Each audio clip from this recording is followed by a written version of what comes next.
हास्य कविता के रूप में मेरी पहली कविता थी और इसमें जो पंच है वो भी मैं उसका बताऊंगा कि उसका क्या महत्व रहा, कहाँ पर क्या रहा।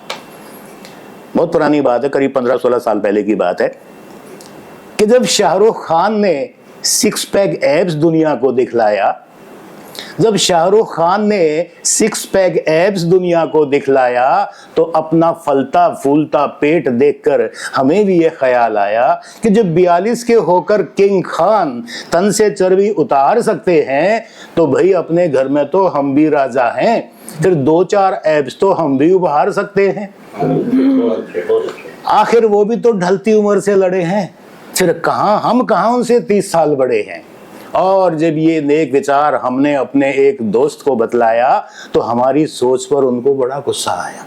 बोले यार अब किस मुसीबत में पैर डालोगे, शर्म नहीं आती, इस उम्र में ऐब पालोगे। और इस पंच पर जब मैंने सुनाया था टीवी पर तो मेरा सिलेक्शन हो गया था, यहीं पर रोक दिया गया था कि बस बस बस आपका सिलेक्शन हो गया।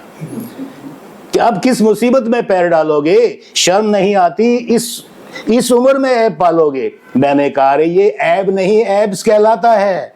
वो बोला एक ही तो बात है, जब ऐब हो अनेक तो एब्स बन जाता है। अब उनकी भाषा का सामान्य ज्ञान देखकर हम तो सकते में आ गए और हमें अपने कॉलेज के वो पहले पहले दिन याद आ गए जब 11वीं पास करके हमने स्कूल छोड़ा था और नया नया कॉलेज से नाता जोड़ा था। और जब पहले ही दिन सीनियर्स ने धर दबोचा और कमांड दी, a fresher wish your senior. क्या बात अंग्रेजी में आ गई, a fresher wish your senior. अब हम भले ही government boys higher secondary school से निकल कर आए थे पर इंग्लिश में तो हमने भी टॉप मार्क्स पाए थे, इसलिए जब वो बोला विश योर सीनियर तो हमने भी बड़े आत्मविश्वास से मुंह खोला और कहा आई विश यू सर। इस पर उसने जमकर ठाका लगाया और मेरी इंग्लिश में क्या कमी थी ये बात मैं घंटों समझ नहीं पाया।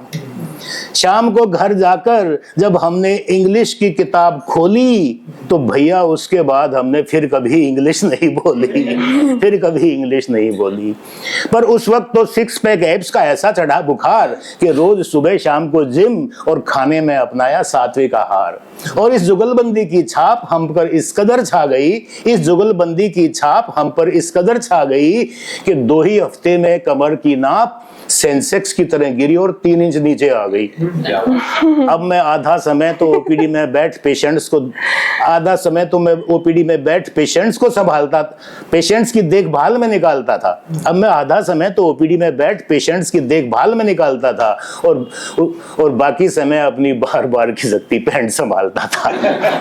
पर उस वक्त मैं भी लिफ्ट को छोड़ सीढ़ियां चढ़ने लगा था और घर में पत्नी को भी शाहरुख खान सा लगने लगा था। पर एक बात शाहरुख खान के लिए भी समझ में आई है, आपके लिए भी समझ में आई है कि भैया ये एब्स तो ठीक है पर सिगरेट का एब छोड़ दो, इसी में भलाई है। अरे सिगरेट छोड़ना है इतना आसान, जरा मुझे ही देखो, मैं जाने कितनी बार कर चुका हूँ ये काम। क्योंकि किसी ने कहा है कि it's very easy to stop smoking and I have done it so many times, ये किसी डॉक्टर का कथन है। और अंत में ये कहूंगा कि ये एब्स, डाइटिंग, जिम, ट्रेडमिल ये सब अमीरों के चोचले हैं। एब्स, डाइटिंग, जिम, ट्रेडमिल ये सब अमीरों के चोचले हैं जो वैभव संपन्नता से परिपूर्ण ऐशो आराम की दुनिया में पले हैं। वरना सच तो यही है कि जहां कुपोषण के शिकार हों करोड़ों बच्चे नर और नारी, जहां कुपोषण के शिकार हो करोड़ों बच्चे और नर नारी, वहां एब्स तो क्या हड्डी पसली भी खुद ही उभर आती है सारी,